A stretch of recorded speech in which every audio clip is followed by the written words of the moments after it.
बुंदेलखंड में वन विभाग ने पौधों की बारात निकालकर एक अनोखी पहल की है।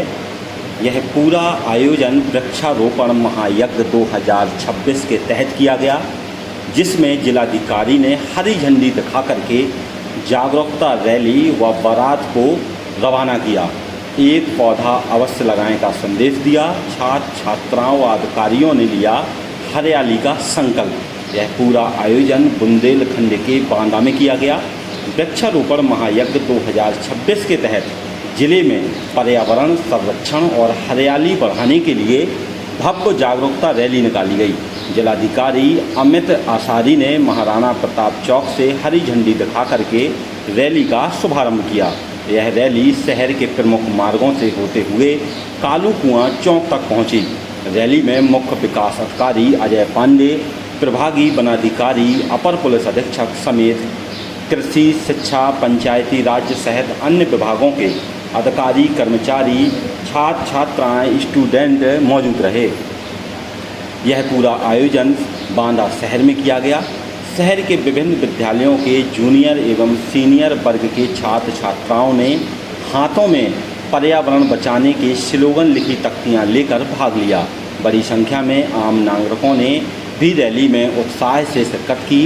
इस मौके पर जिलाधिकारी अमित आसारी ने कहा कि वृक्ष हमारे जीवन का आधार हैं। पर्यावरण संतुलन और स्वच्छ हवा के लिए हर नागरिक कम से कम एक पौधा अवश्य लगाएं और उसकी देखभाल करके अपने बच्चों की तरह करें। उन्होंने अपील की कि महायज्ञ को जन आंदोलन बनाकर बांदा को हरा भरा बनाएं। यह पूरा आयोजन बुंदेलखंड के बांदा शहर में किया गया। अगर आपने अभी तक चैनल को सब्सक्राइब फॉलो नहीं किया है तो अवश्य कर लें। अगर एक खबर आपको पसंद आई है तो लाइक शेयर अवश्य करें। आपको यहाँ पर रैली निकाल करके पेड़ों किया गया, किस तरह का कार्यक्रम था? आज वन महोत्सव की हम लोगों ने शुरुआत एक बारात के रूप में की है। ये एक पहल थी वन विभाग की तरफ से, जिसमें लोगों को हम लोग जोड़ना चाह रहे थे, एक संदेश देना चाह रहे थे कि हमारे यहाँ पर हम लोग वृक्ष लगाएं और अपने जनपद का फॉरेस्ट कवर उसको बढ़ाएं। और आने वाले समय में ये वृक्ष ही हैं जो हम लोगों को और आने वाली नस्लों को ऑक्सीजन देगी, फैलाएगी, फुलाएगी और आगे जीवन बढ़ाएगी। तो ये मैसेज हम लोग सबको देना चाहते हैं। सर, हर साल यहाँ पर करोड़ों पेड़ लगाए जाते हैं, लेकिन पता नहीं चलते हैं और हर साल प्लानिंग की जाती है। अगर इस पेड़ लगाने से अच्छा बचाने पर कब विचार किया जाएगा?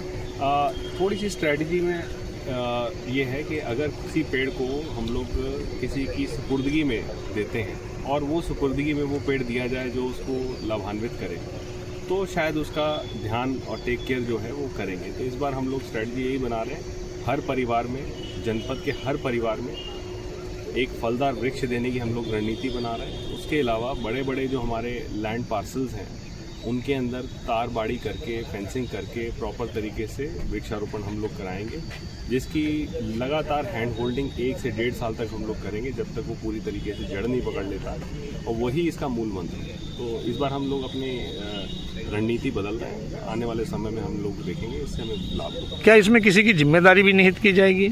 इसमें पूरी जिम्मेदारी हमारे सभी जनपद वासियों की है। सबको मिलकर इस पूरे क्षेत्र को हरित करना है और मुख्य रूप से इसमें कोऑर्डिनेशन जो है वन विभाग के द्वारा किया जाएगा और मुझे उम्मीद है सभी जनपद वासी इसमें अपना सहयोग देंगे।